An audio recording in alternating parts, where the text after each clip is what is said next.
आप सभी को जय मसीह की आज के इस नए दिन में आप सभी का स्वागत करते हैं। हम आशा करते हैं कि आप सभी प्रभु की कृपा से अच्छे होंगे।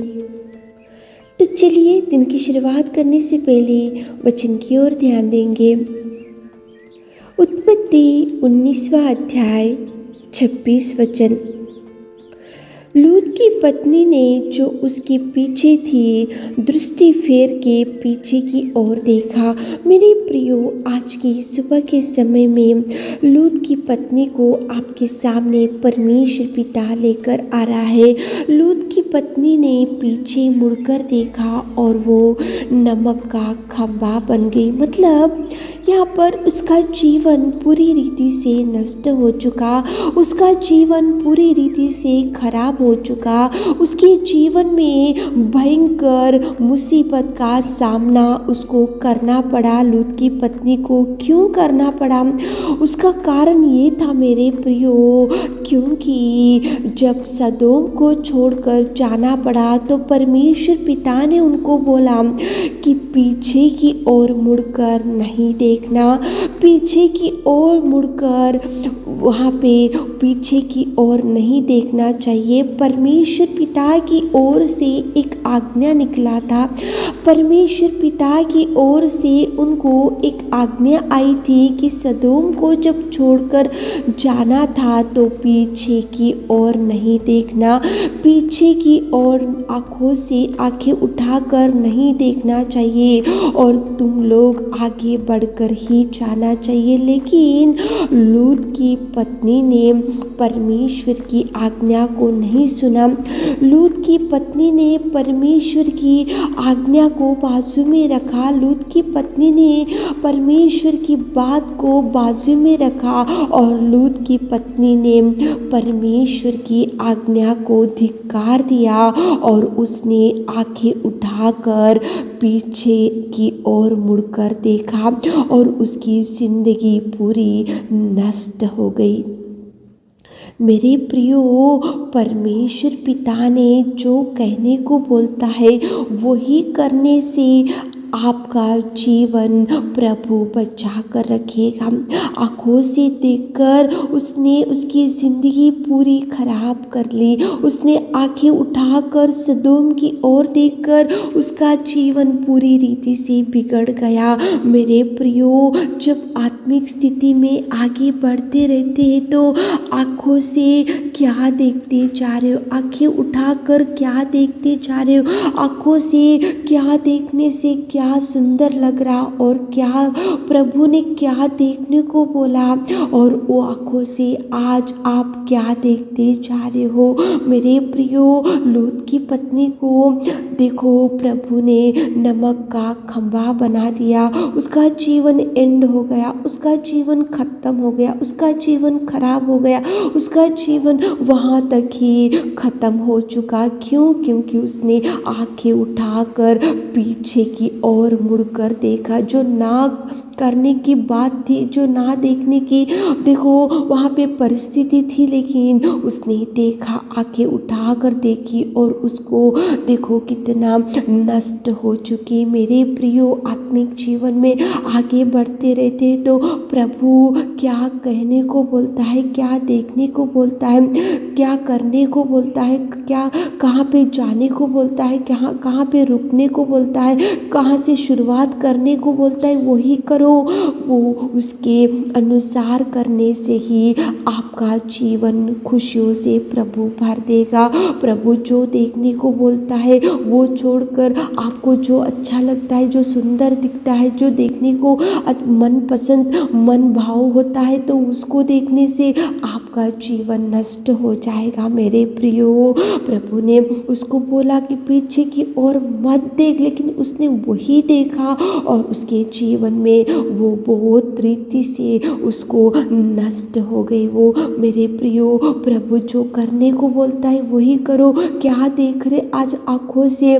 देखो, दाऊद था बाइबल में, युद्ध करने को उसको जाना था, युद्ध वातावरण था, लेकिन वो राजभवन में सो के था तो वो अच्छा ही था। लेकिन जब वो भवन के ऊपर गया, देखो एक नहाती हुई स्त्री को देखा आंखों से और उसके घर में बुलाया और उससे पाप किया और उसको कितना नष्टों का सामना दाऊद को करना पड़ा। केवल आंखों से देखा वो स्त्री को, इसलिए उसको कितना कष्टों का सामना करना पड़ा। मेरे प्रियो, आंखों से अच्छी बातों को देखो, अच्छे से अच्छे वस्तुओं को देखो, अपवित्र बातों को, अपवित्र कार्यों को, अपवित्र पापमय जीवन को प्रेरित करने वाले बातों को मत देखो मेरे प्रियो। आंखों से देखने के लिए उसको उत्सुक था लूत की पत्नी को, इसलिए उसने देखकर वो नमक का खंभा बन गई। देखो छत के ऊपर दाऊद था, आंखों से वो स्त्री को देखा, उसको पाप मन में बढ़ गया और उससे बुलाया और उससे पाप किया और कितने नष्टों का सामना करना पड़ा। पापमय जीवन को प्रेरित करता है। जब आप एक स्त्री को देखते हो, जब आप एक पुरुष को देखते हो, तो वो पापमय जीवन को प्रेरित करता है, पाप करने को प्रेरित होते। तो जब आप पाप करते हैं तो आपके जीवन में बहुत नष्टों का सामना करना पड़ता है मेरे प्रियो। आंखों से देखते समय परमेश्वर को पूछो कि प्रभु मैं ये आंखों से क्या देखूं, मैं क्या देखने से मैं आत्मिक जीवन में अच्छे से चल सकता हूँ, चल सकती हूँ। प्रभु से गाइडेंस लो, प्रभु से ज्ञान लो मेरे प्रियो। जो बोले वो देखने से पाप बढ़ जाएगा, जो बोले वो करने से पाप बढ़ जाएगा और आपको अनेक समस्याओं का सामना करना पड़ेगा मेरे प्रियो। हवा थी बाइबल में, उसको देखो जब वो स्त्री ने देखा कि वृक्ष का फल खाने में देखने में बहुत सुंदर था, इसलिए वो खाई और खाने के बाद उसने देखो अदन की वाटिका में से प्रभु ने उसको निकाल के हटा दिया वहाँ से। अदन की वाटिका में जब थे तो खुशी था, प्रभु का सहवास था, प्रभु का प्यार था, प्रभु से लगाव रखने वाले थे।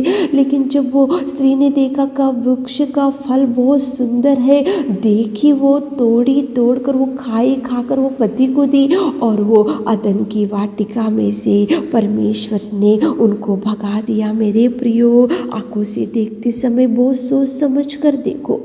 कुछ पाप करने के लिए कुछ प्रेरित होते जा रहे तो प्रभु के चरणों के पास बैठो कि प्रभु मैं ये पुरुष को देखने से मैं प्रेरित होते जा रही हूँ, ये स्त्री को देखने से मैं प्रेरित होती जा रही हूँ, मुझे बहुत अट्रैक्शन बढ़ते जा रहा। आंखों से देखने से आपको ऐसा लग रहा कि ये बहुत सुंदर है तो उसको मिटा दो, उसको हटा दो, प्रभु के चरणों के पास बैठो। आप आंखें उठाकर जो बोले वो मत देखो। आंखें उठाकर देखी लूत की पत्नी तो नमक का खंभा बन गई। आंखें उठाकर देखा था दाऊद एक स्त्री को तो वहाँ पे पाप बढ़ गया। आंखों से देखी वो फल का वृक्ष तो अदन की वाटिका में से परमेश्वर ने उनको हटा दिया। आंखों से देखते समय बहुत सोच समझ कर देखो। आपकी आत्मिक स्थिति को बिगाड़ो मत, आपकी आत्मिक स्थिति को खराब मत करो, आपके लाइफ को खराब मत करो। जिसको देखना है उसको ही देखो, जो बोले वो मत देखो। जो निर्णय लेना है आंखों से देखकर वो निर्णय मत लो मेरे प्रियो। आत्मिक स्थिति में पवित्र रहो। प्रभु पवित्र है तो आप भी पवित्र रखने को बोला है प्रभु, तो पवित्र रहो। आप प्रभु की इच्छा के अनुसार कदम डालो। प्रभु जो आज्ञाएं आपको दिया है, जो उपदेश आपको दिया है, उसके अनुसार ही चलो, उसके अनुसार ही आप कदम डालो। आपकी स्थिति को खराब मत करो, आपके जीवन को खराब मत करो, आपके जीवन को मत बिगाड़ो। आप प्रभु से लगाव रखो। आपको जो ना देखने वाले बातों को प्रेरित हो रहे तो प्रभु से माफ़ी मांगते हुए, प्रभु से गाइडेंस लेते हुए, प्रभु से ज्ञान लेते हुए आप आगे बढ़ो ताकि प्रभु आपको ब्लेस कर सके। प्रार्थना करते हुए आज दिन की शुरुआत करो ताकि प्रभु आपको भरपूरी दे सके। आमीन। हे मेरे खुदावंद प्रेमी परमेश्वर पिता, आपने कितना सुंदर आज की सुबह के समय में बात किया पिताजी। हमारे प्रिय भाई बहनों को सुबह के सारे आशीषों से भर दीजिए पिताजी। उनके हर काम में आशीष चाहिए, आज दिन भर के आशीषों से भर दीजिए। छोटी सी प्रार्थना आपकी मीठे और मधुर नाम से मांगती खुदा, आमीन।